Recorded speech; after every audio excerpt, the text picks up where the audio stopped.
No, Mark asked me to come and talk about leadership, hence that book, because I just finished writing that book when he asked me. But I wanted to pick on a topic within leadership. So, because leadership's a huge topic, right? Can someone name me a leader? Any leader? Steve Jobs. Steve Jobs, okay. I'd say Keir Starmer. Keir Starmer? Richard Branson. Richard Branson? Roy Keane. Anyone else? Alex Ferguson. Alex Ferguson? Football boots? Anyone else? Yeah, I just said that. That's terrible. Anita Roddick. Yeah, Anita Roddick. Yeah. Right. We could have had Putin. We could have had Trump. Still not sure. No, but they're all leaders, right? Carmela. Could have Carmela. You could have had Jacinda Ardern, the ex-New Zealand of New Zealand, Prime Minister of New Zealand, right? They all have the title leader. Now, if you include the ones I just mentioned at the end and the ones you had, now pick me a common trait of leadership. Those are your target audience. There isn't one, right?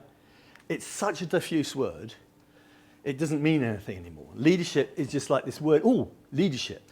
What does it mean? There's a phrase out there, good leadership. Well, that means there's bad leadership. What is good leadership? Well, Putin probably thinks he's a good leader, from his perspective. So clean leadership came about when Mike and I wrote this book, was about how can we distinguish leadership in a particular way that we can include some particular characteristics of leadership that are going to generate, this is the important thing, the conditions for people to perform better. Because that's what leaders do, hopefully. So I'm talking about two of those things today. I'm going to talk about empathy and innovation and why they're important in leadership. So why am I here? Good question. He asked me. It's all his fault. I started out with working for Burroughs Computers years ago as a system, what was I called? I can't remember the term now, but I was a support assistant or something. Then I got a marketing support. That was really exciting. Then I went to Australia and came product support, and that's how I finished with them when I came back to Europe. So I did 7 years with them. In the transition, they went from Burroughs to Unisys. Don't ask me what Unisys meant. It was a weird name. We had a word processing system, our own word processing system, and it had a, what's that spell checker thing on it? And when the big company name changed from Burroughs to Unisys, if you typed in Unisys in our word processing system, it came up with arseholes. Nobody thought to put Unisys in the library of words. So anyway, that's a little side. Then I got into the hotel industry. My father, in his wisdom, had bought an estate. It had this huge old stable block and an old laundry building. He converted it into a 27-bedroom hotel for the exclusive use of businesses as a business retreat. He died, unfortunately, before we opened.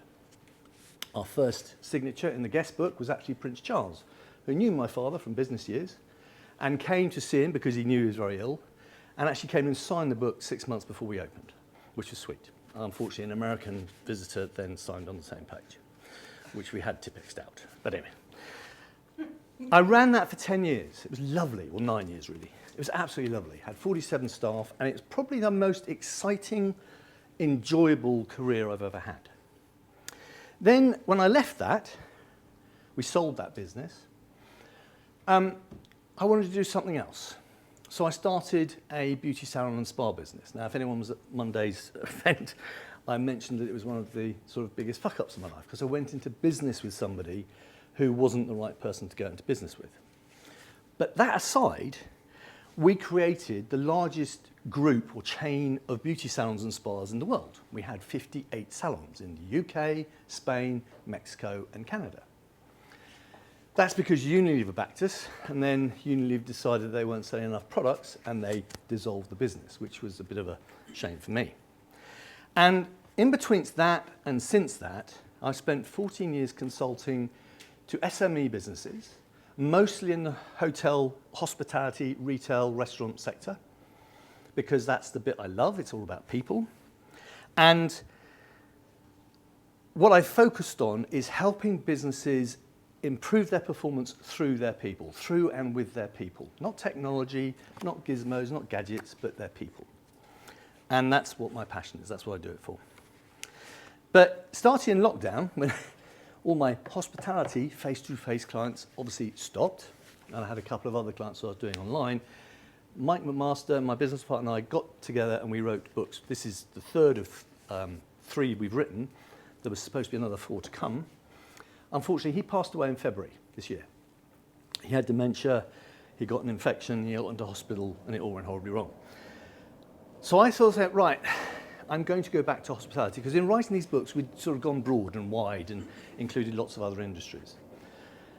And the reason I'm going back to hospitality is because for me, this industry is more about people than any other industry. Now, every business is a people business, agreed? Yeah, every business is a people business. But in hospitality, what a person does in that instant moment is the difference between a great experience and a shit experience. And Chris wants it always to be a great experience, but we know that human beings are human beings and sometimes things go wrong. So in hospitality, if it does go wrong, it's how you recover. But that's all done through people. It's not technology, it's not science, it's people. And that's why I love it. It's all about people. So when we look at leadership in hospitality, there is no place to hide. You can be a leader of a tech company, and you can be a complete nutter arsehole. But out there, the customers are being served by people, and it's the technology. They're into the technology. They don't care about the leader. It's the technology that matters. In here, it's the people that matters. And if you have an arsehole in charge of a hospitality business, the guests know it pretty damn quickly. So you can't hide in this industry. And leadership for me has got nothing to do with charisma and celebrity. It's got everything to do with self-esteem and character. And Drew and I were actually down at the, was it Budley Salterton, that's right. Budley Salterton Literary Festival, and if you ever get a chance to go, it is absolutely amazing.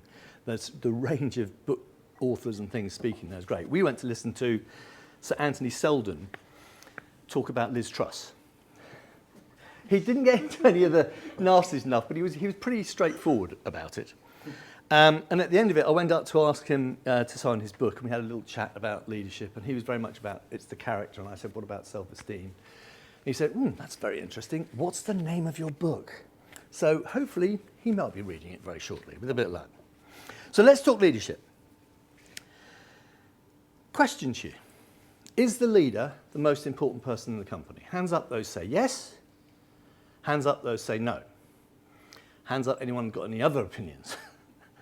Now, who thinks leader's the most important person in the company? Come on. No? No? No? Good. But they can be. Right? If we talked about a car, for example, what's the most important bit? Is it the gearbox, the carburetor, the accelerator, the steering wheel, the wing mirror? What's the most important bit of a car? Fuel. Fuel, possibly. But it doesn't work with all the other bits, right? And they all have to work together in a particular order, because otherwise the machine doesn't work. But human beings aren't machines. Every single one of us are unique. Mike coined a phrase, which I absolutely, because there's a whole thing in America, he was working with the Santa Fe Institute called complex adaptive systems theory. Sounds really lovely. And he tried to apply that to business. And every time he tried, it failed because there were people involved. And he suddenly realized what it was, is because people are independently intelligent. I could give all of you a question and ask you to write down the answer, and there will be no right answer, because you'll all come up with a slight variation on it. If I give you a mathematical question, fine. But life's not maths. Some mathematicians might argue that, but life is not maths. You come up with things, you have feelings, you have emotions, you have opinions about stuff, and that shapes what you think and do, okay? So you are independently intelligent. You're an intelligent, complex, adaptive system. You're not predictable. In fact, you're beautifully unpredictable. And so, as organizations are based on people, organizations are also intelligent, complex, adaptive systems. Organizations are unpredictable, although as Drew was saying earlier, you know, we tend to think of organisations in this old industrial way. So what do you need to be as a leader in that sort of environment? In an environment where you've got lots of people, what Lucy was saying earlier, neurodiverse people, right, is one way of looking at it, but lots of people with independent thinking, independent ideas, independent opinions. What do you need as a leader to be able to lead those people? Because they're not all the same. You can't do one thing fits all. You've got a whole bunch of people that do different things. So the two things I want to talk about today that fit that is one, empathy, and the other is innovation. And why am I going to focus on those two? Well, let's look about empathy. I'm going to give you my definition of empathy that I'm working from, because we've all probably got, again, different versions of it. So this is my definition of empathy. The ability to take on another person's perspective, to understand, feel, possibly share it, and respond to their experiences. To be empathetic, you must be a good communicator. Lucy said communication is not just about speaking, it's also about listening. How you speak to different people is really important. So you have to have empathy to be able to understand how to communicate with people. You also need to be innovative. So innovative, for me, is the process of bringing about new ideas. Could be methods, products, solutions, systems, processes, whatever they may be, that contribute positively and add value, but this is the really important bit, built on what was already there. Innovation's not invention. Innovation is because something's already there and it's added to. So in life, in business, when you're growing things, it's making things new. No, it's making things new built on what already was there. Okay? Does anyone disagree with those two definitions? Are you happy with those? Can we add to them? No? But how do we get here? As Drew said, you know, the Industrial Revolution, we're still in that mindset has existed since 18, whatever it was, when the Industrial Revolution started. 2 World Wars, as I said, didn't disrupt it. Still there. Still carried on. Technology didn't disrupt it, although technology should have blown a hole in it, but it didn't. But then we had this thing called the pandemic. And it's made people go, oh, hang on, it's a bit different. The reason in this country it happened, and in most civilized countries it happened, is because everything stopped. You know, it wasn't, oh, some people stopped, everybody stopped. You know, Boris sat and said, you will work from home on the 23rd of March, was it, Monday morning? I had a week full of meetings booked. I was like putting proposals out. It just like went, gone. And when that happens, there's a void. So people start being very creative. As I said, spyware for employers became a really important thing. I want to know you're on your computer from 9 till 5. You know, people, there was even then the converse, things like mouse shakers, right? So shake your mouse every 2 minutes to make it look like you were still at your computer. I mean, come on. If you don't trust your employees enough you need spyware, you've got to expect they're going to go out and get mouse shakers, right? Pretty sad. So this control and command idea of working that was from the Industrial Revolution, which was like taking people from farms that know the difference between sows and bulls, as you just mentioned, and putting them into an environment where you did not want them to think. You didn't want them to be creative, because farmers, people that work outside with nature, what are they really good at doing? They're really good at coming up with solutions when something goes wrong. They're good at fixing things. They're finding workarounds. But I don't want anybody doing workarounds in my factory. I want people taking that and putting it there, because the next person's going to take it and put it there. And if you're slightly out, the thing goes wrong. So I want you to do exactly what you're told and never deviate, because that's how I run my factory, like a machine. And it worked for a time. Even when you had the secretarial pool, you know, 60 women bashing away with typing machines, you know, the letter came in, it went from there, that person typed it, it went back there, it got checked. There was a mechanistic approach.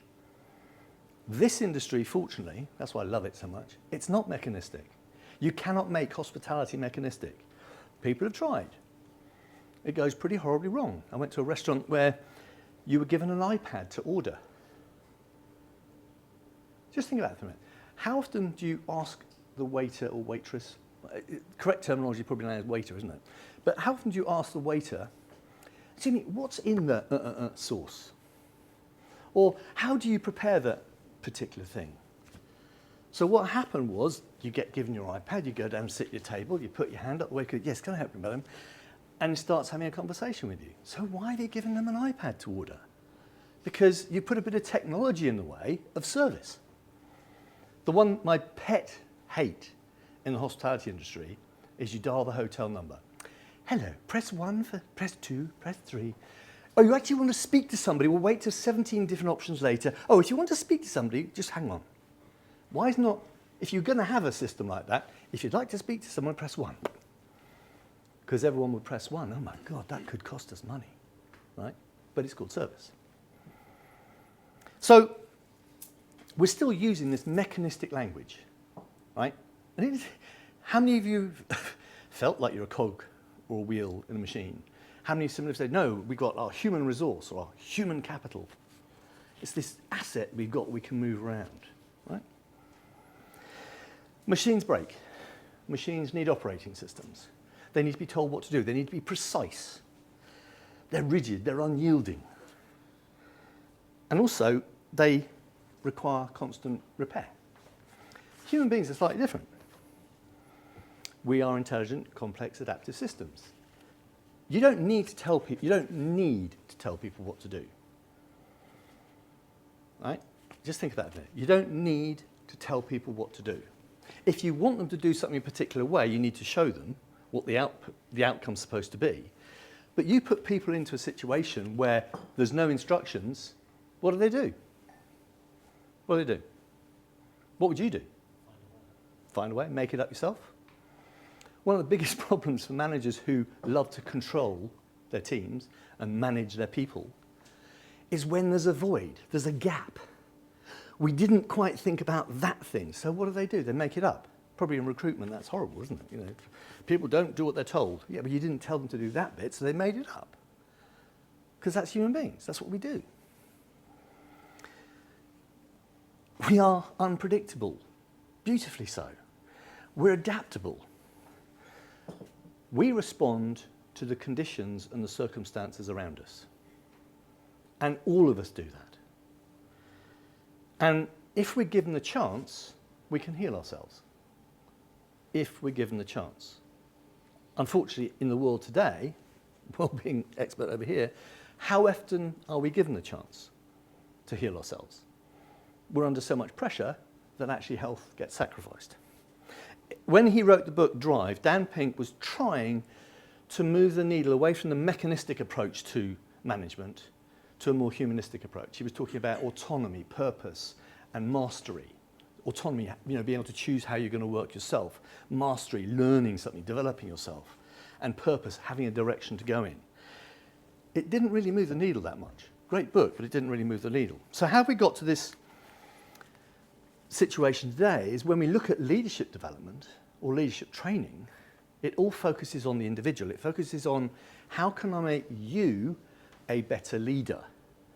Well, what does a better leader mean? They start to talk about speaking skills. They talk about your presentation skills. They talk about what you look like, feel like, see like. But they don't talk to you about how do you change the conditions out there? How do you make it easier for those people? It's all about you come up with the strategy, you come up with the rules. If we ignore the conditions, as in we just don't take them into account, we are missing the biggest opportunity out. And I'll give you some evidence of this. Imagine there's a crisis. A simple one was a flood or a building coming down or something happening, an earthquake. What happens? Volunteers rush in, and what do they start doing? They start pulling people out of the rubble. They're clambering over buildings, scratching through, saving people's lives. They've all got one purpose, to save lives.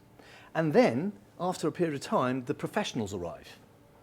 Now, the professionals know how to do this stuff. the fire brigade or emergency response teams or whatever, they know how to do this stuff. So they pull the volunteers back, and the volunteers step back, and they apply their systems and processes, their procedures, their safety procedures, their systems to help do it properly, inverted commas. Those volunteers back off. They go, okay, you got on with it now. I will not participate anymore. Probably in a neurodiverse world, if the conditions are such that you're not encouraged to participate, what do? Shut down? Yeah? So the conditions change the way people behave. So if you want volunteers to come and help you, then maybe you need to ask the volunteers, what do I need to do to make it possible for you to help me? Right? Not telling you how to do it. Because if you ignore the conditions, people will behave differently. So I have a phrase called the natural law of people. And the natural law of people states this, that every single human being on this planet wants to participate in something that's important to them. They want to make a contribution that is going to be valued by the recipient, and they want to be appreciated for it. And if they are appreciated for it, guess what? They continue to do it. Now that's true about every single human being. Do you know human beings that don't participate? Yeah? Do you know human beings that don't contribute? Yeah? Well, if that's the case, then there's an obstacle in the way for them. There's a barrier. You talked about removing barriers, right? Whoops. There's a barrier in the way. Now, most of the time, we look at the person going, they're lazy. They're not interested. They've got poor work ethic, right? They've got no pride, whatever it may be. You know, there's words we phrase, but we blame the person. We never look at the conditions. There's a condition that's in the way to stop that person participating. So if you want to remove those obstacles, you've got to know what they are. So I'm wobbling a bit because my hip is really bad at the moment, so apologies for that. So as a leader, you need to understand what those conditions are and how to change them. How to create the right conditions so that people with neurodiversity, so that people who might look lazy or might look bored or might look disinterested can actually start to participate, make a contribution, and thrive. I call this culture work because we're not working on the culture, we're working on the conditions that will allow the culture that you want to emerge. So in recruitment today, if you look at companies you're putting people towards, if that culture in that organisation, we were talking about, some privately owned companies, and they don't have the development, they don't have the person that's going to say, oh yes, my career path's there. I mean, hospitality, Chris and I were talking at the beginning, hospitality is still not seen as a career. Because the conditions around hospitality, people don't see this as an opportunity as a career. So we've got to change the conditions around it. So whenever we have a culture that isn't supportive of new employees coming in or whatever it may be, it's the conditions that need to change because then a new culture can emerge. So what becomes possible when you change the conditions? What becomes possible when you get the conditions right? Any guesses? More profitability. Yeah, bottom line goes up. Why does it go up? Happy, productive stuff, people. Yeah? What? Okay. What else? People choose to participate. They're in an environment where they go, well, I'll do something here. I'll get involved. I'll contribute. Right? If you change the conditions, maybe a fully engaged workforce is a possibility, not 97% disengaged or 67% disengaged, depending which statistics you like to use on the day, right? If you create the right conditions, maybe every employee actually decides to want to participate, not just sit there and twiddle their thumbs and go home and dead on 5 o'clock. Maybe you get better collaboration, lower staff churn. Think of all the benefits you get when the conditions are right. And I said here the list goes on because it's like improved retention, improved customer relationships, improved employee experiences, better community, better diversity, inclusion and equity. It just goes on and on. If your business has got people in it that are thriving, your business thrives. So I'm not going to go through all 7 of these because I know we've got time is a bit of an issue, so I'll just carry on. But I think there are 7, not 8, but 7 areas that leaders, it's their responsibility to focus on. So these are leadership issues. First of all, we talked about vision earlier, right? Vision, absolutely. For me, vision is well communicated, but it's well communicated so that every person in the organization, no matter where they are, that vision means something to them. So the vision to the chef in the kitchen is going to be different in the way I explain it to the vision to the person on reception. The vision at, a farmer for a sustainable world is going to be different than it is for an engineering company in a sustainable world. But we've got to have a way of describing that vision that's broad enough that both those people can participate. So vision isn't just a statement that gets stuck on the wall. It's got to be something that influences every single person in the organization. And for me, the key thing is the vision helps people make better decisions. Because I can see, is it serving that? Yes or no? I can change what I do because I get to connect well with a vision. And what you're doing with a vision is you're defining the new language for your business, the language for the future you want your business to be. When I was working with Nigel Way, who owned the castle at Dartmouth, 7 stars in Totnes and the Luttrell Arms then, they now own Porlock Weir, but they've sold the other 2. He came to me and said, Adrian, I want an army that thinks on its feet. I thought it was quite a good statement. But I said, what do you mean by that? He said, well, an army knows what the objective is. I said, yeah, but I want people who are going to work out how to get there themselves. I don't want to have to keep bloody well providing the solutions. Now, to me, that is the pinnacle of leadership. If I can get all of you to understand what the goal is, then you're going to apply your, John's in networking. If the goal, it's trying to kill me, that bit of cable. If the goal is to engage the whole of business in the Southwest in a particular outcome, then John's going to use your talents in networking to achieve that. Drew is an financier. He's going to use his skills in finance to do that. Andrew's in well-being. Andrew's going to say, right, yeah, I can come up with ideas that are going to support that from a well-being perspective, from neurodiversity, from different things. We could all make contributions to that if we understand it clearly enough. So, vision. The second thing I call platform technology. So your business is a platform, whether you're a single person working on your own or you've got 1,000 employees.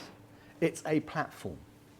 And in that platform, there are certain things that you can do and can't do.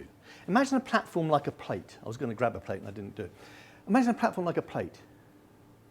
In the middle, the core of that platform, it's really important that it's done precisely the way it should be done. It is a bit mechanistic. It is a bit linear. It's prescribed. It's not that flexible because that's the core of the business. But on the edge of the platform, we can be a bit more flexible. So just imagine the core is making tennis rackets. Now, tennis rackets have to be made to a specific dimension, the strings, etc. There's a like code for it. But I want to develop different rackets. I'm still in the racket business. Sounds dangerous, but I'm still in the racket business. But on the edge, I might start going, paddleboard or something. I can start coming up with new ideas for rackets. Do you remember the old tennis rackets? Have you forgotten one? And you had those wooden presses to keep them flat, yeah? Beautiful there. I mean, mine sort of looked like that because it got left in the wet cupboard. But, the technology that's gone from that to where we are today, the platform for tennis rackets originally was, it had to be wooden, but then out on the edge, people started going, well, what if we had carbon fiber? What if we did this? What if we did that? Jimmy Connors. But then, First. yeah. And then, from the outside to the core, there's a journey. Because you can't just go with that and stick it in the middle, because there was a set of rules around the tennis racket. So there had to be a transition. So you have the core of something, you have the edge, which is where new ideas happen, and then you have this hybrid space where, and this is where management come in, it's transitioning this idea into a form that can be put into the middle, and the middle then can change. Because you don't want to change the core of your business like that, because there could be major consequences. And those major consequences could either make or break it for your business. So there has to be some transition. But it doesn't matter where you are on the platform, the rules on the edge, they may not be as strong as the rules in the middle, but they still look like the rules of that business. Yeah? Does that make sense? And the other thing is like a social contract, which is a set of rules, but it's a set of rules that is created by the people on the platform. This is how we're going to do things around here. It's almost like a 10 Commandments. But 10 Commandments, thou shalt not. There's a lot of shalt nots in the 10 Commandments. A social contract is the opposite of that. A social contract is we shall, we will, this is how. It's stating what we will do, not what we won't do. And there's a very simple reason for that. If you go into people in psychology, our brains do not register not, the negatives. So if you say to a young child, don't go near the fire, what you're actually saying to the child is, go near the fire. That's what their brain registers, right? So if you make a goal, I'm not going to eat cheese, guess what you're going to do? Eat a hell of a lot of cheese, right? I am going to eat healthily, pretty broad, but now it's like, is eating cheese healthy? My brain now has a question. It's going to make me think, it's going to change my behavior. And it's a contract because it's a set of behaviors that we come up with collectively to say, this is how we will behave. And then it's a point of saying, I'm in. Whether that's a signature on a piece of paper, or it's putting a hand up, or it's going, yo, or whatever it may be, you're in. You agree to be part of that system. John has a set of rules around the Soundfire Club. No business cards, no pitching. It's about getting to know people, it's about talking. We've all signed up to it, because when we go to a Soundfire Club meeting, we don't talk about, come and do business for me. We talk about, who are you? What do you do? And then we have a conversation. We start a relationship, and it goes somewhere. And the final bit I want to talk about is this thing called guiding principles. Now, if I tell you that every business has 4 guiding principles, finance, ethics, strategic intent, which isn't strategy, it's strategy that leads to action, and the last one is development of people. Which one's the most important? Development of people. Okay, maybe? Strategy. Maybe? It's rather like, parts of the engine. They're all important. You can have the best finance in the world, but if you don't develop your people properly, You can develop your people brilliantly, but you haven't got the money, right? They all are equally relevant. And unfortunately, when one of them gets primacy, it corrupts the system. Now, the truth of the matter be, the one that gets primacy most often is finance, right? We're driven by accountants or bean counters or venture capital people, right?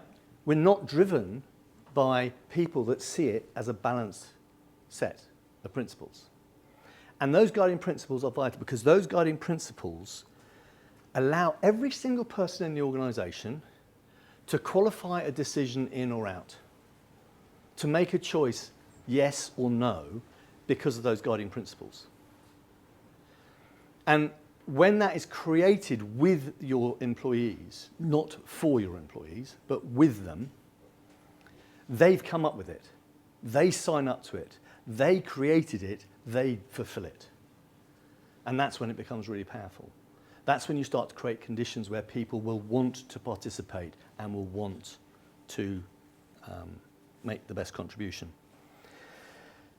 The thing that needs to be put together, and you touched on this briefly, if you want to codify something, what do we use?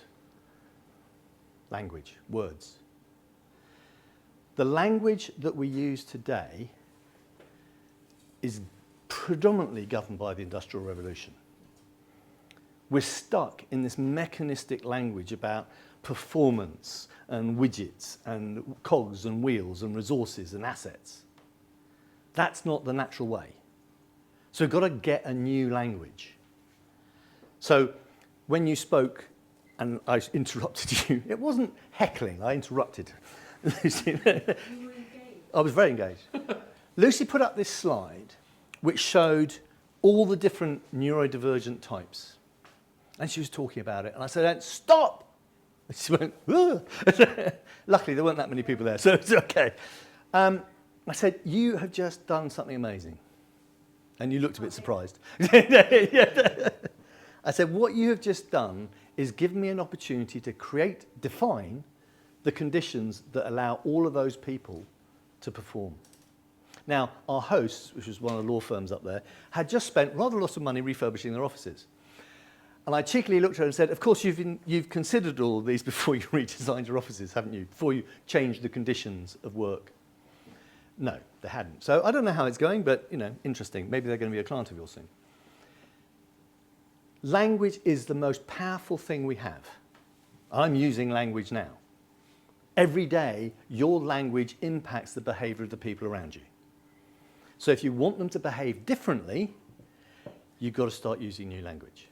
And if you want your organization to operate differently, you need to codify that new language and use that with every employee, especially in onboarding people and bringing them on board.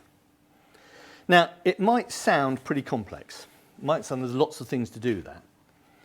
But the thing is, each of those 7 items are ingredients. You don't have to use them all the time. But you have to be aware of them. And if something's going wrong, you can look for which ingredient is missing. And as a leader, if you understand the relationship between those ingredients, you can bring them further to the front or push them further to back as is required, as the circumstances and the conditions change. That's what leadership is all about. And this idea that change management is something that comes from the top and you push down through the organization is so old-fashioned and so industrial revolution. It's so like mechanistic. Oh, we'll do this, that'll happen, that'll happen, that'll happen. And it always gets to a point where it gets stuck. And the only reason it gets stuck is there is not enough energy on this planet to do a large or even a medium-sized organizational change from the top down. Because the harder you push, the more resistance you meet. And the resistance you'll meet starts with language. So small changes, done at the bottom, done consistently, spread really quickly through an organization. And then they spread upwards. But you have to manage that, you have to create the conditions for that to happen, and you have to support it. And that starts with clean leadership. That's why we wrote the book, The Power of Clean Leadership. It starts with empathy. Because as a leader, if I don't take on Drew's ideas and John's ideas and Andy's ideas and Chris's ideas and everybody else's ideas, because my brain's gone, I've forgotten everyone's name. If I don't take on those ideas for the challenge that we're all going to do together, I'm going to exclude you. So I've got to be empathetic. I've got to be able to listen to your ideas, hold my vision strong for what we're trying to achieve, of course. But the vision's got to be broad enough that you all feel that you can play. That's a really tough call, but that's what leaders need to do. And the other thing leaders need to be absolutely sure on is they cannot be standing there going, this is our way, we've always done it this way, we're going to do it this way, but we're going to do something different, because it ain't going to happen. You're going to be building on what exists, and you're going to be building something new. Getting the conditions right is, I think, the most exciting possibility in any business. And it really is any business, because every business that you look at, we were talking about Bobby Castle in that one little moment, my little itch, but in every business there's a possibility to get better. Every business, right? Because the conditions are always changing, because the circumstances are always changing, because our staff are always changing, because the guests are always changing. The market, change is happening everywhere. So we always have an opportunity to be innovative, to be creative, to move forward and have something new. But leaders have got to create the conditions in their organization where the employees feel that they can participate fully, make a contribution that's going to add value to the business and is going to be valued, and they're going to get appreciated for it. Now, I had sort of lunch, brunch with Juanita down at the Quay. We're in this restaurant, and this girl was serving us the whole way through. And at the end, I just said, do you mind if I ask you a weird question? And she went, yes. Luckily, Juanita was there with me, so I didn't look like some strange man just about to ask something weird. It could have been embarrassing. But I said, do you feel that your job is worthwhile? And she sort of literally took a step back. And he said, oh, that's a very interesting question. I said, well, do you go home at the end of the day going, yeah, today was a worthwhile experience? And she looked at me and said, do you know what? Actually, most days, yes. And I said, why? She said, because I come into work and I know what I'm doing and I get to communicate with people and there's always a bit of chat, banter, but I get to see the fact that they're enjoying themselves and I feel that I added something to that when I go home. And I said, is that every day? She went, oh no, not every day. She said, but more than most. I said, great. And then she looked at me and said, why did you ask me that question? I said, because I'm a hospitality consultant and that's what I'm trying to achieve with every employee. So that every employee goes, today was a worthwhile experience. It may not be every day, but it's most days. And I said, what about the rest of the team? She went, not so much. Because it's down to that individual person. So when people feel their work is worthwhile, they thrive. When they thrive, your business thrives. So leadership is all about making your employees feel that their work is worthwhile. That's me.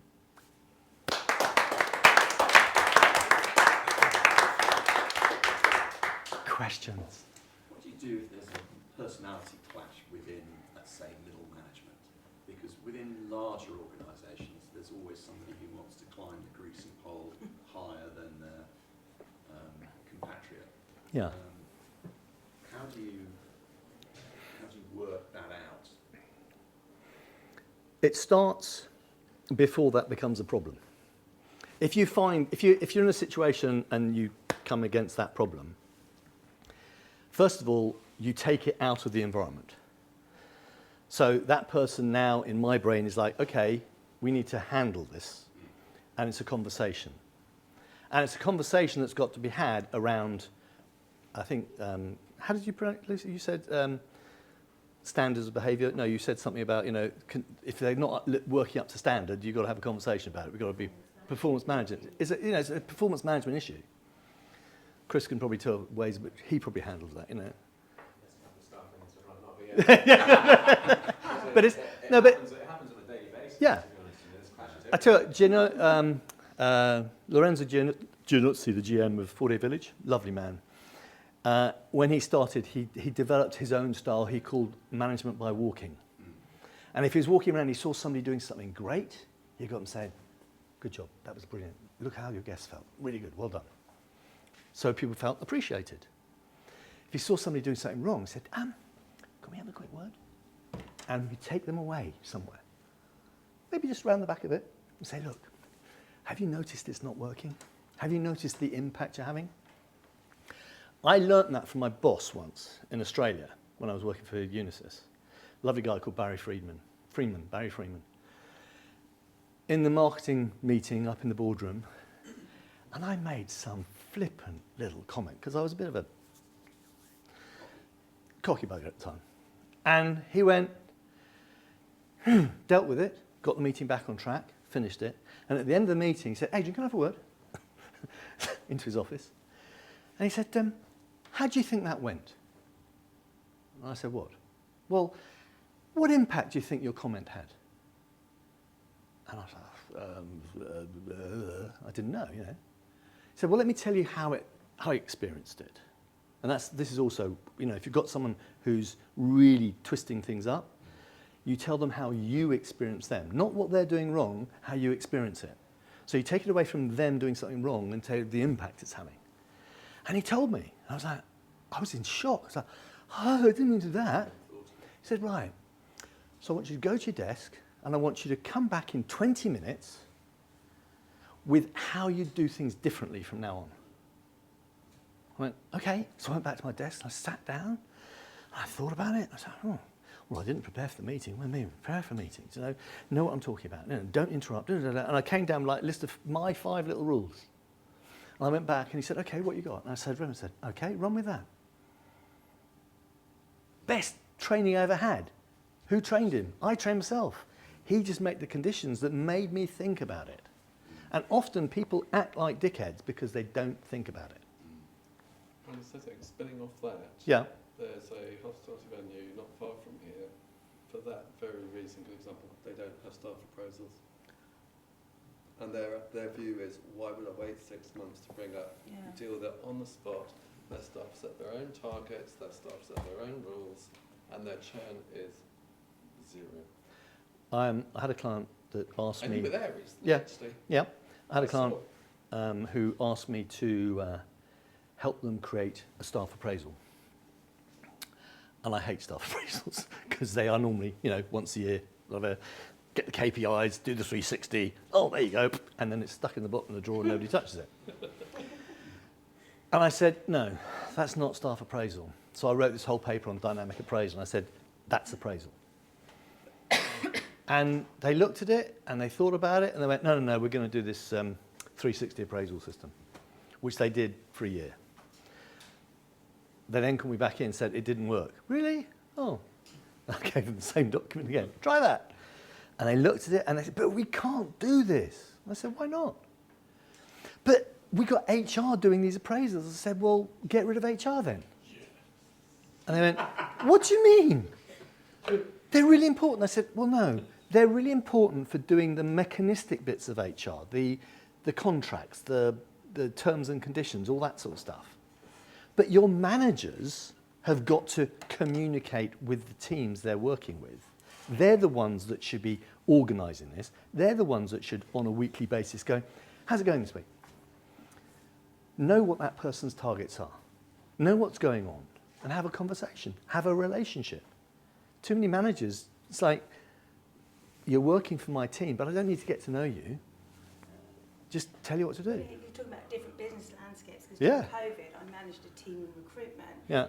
for a year, and we never saw each other. We'd never seen each other's footwear, because we were all on screens the Yeah. whole time. Yeah. And that was really challenging, Yeah. because you think, how do you pick up on the things that you would normally pick up in the kitchen? So we had to create all different kind of environments, so yoga sessions, different pubs on a Friday night, all done remotely. Yeah. And you had to pick up on things like, why is that person not putting their camera on? Yeah. Why have they stopped putting their camera on? Why are they not coming to any of the events that we put on? Yeah. And it's about thinking differently. Way because so outside much the- more yeah. remote work is done. Yeah. And managers and leaders have to be more perceptive in a way, because you don't have all that kind of one-to-one time. So that's a changing landscape that people have had to adapt to, and it's been really tricky. People that are new into jobs, that so much is done remotely, they're not sitting next to someone that they're learning from. It's a very different world, so lots of companies have to work around that now. And if you think about the empathy and innovation piece in that, as a leader, it's like, okay, I've got to look at different things. I've got to look at different circumstances that I'm not familiar with. I've got to start to understand how that circumstance or that condition is impacting somebody, and then understanding how I can change it. And if you're not willing to get into that detail, get really into it and really understand what's going on for you as an individual, then what are you doing as a manager? Management, by the way, confession. I do not believe you can manage people. Management is not about managing people. Management is about managing the conditions and the flow of information that enable people to thrive. Disagree, agree? Right? Yeah. Now, what does a manager do today, mostly? Chris?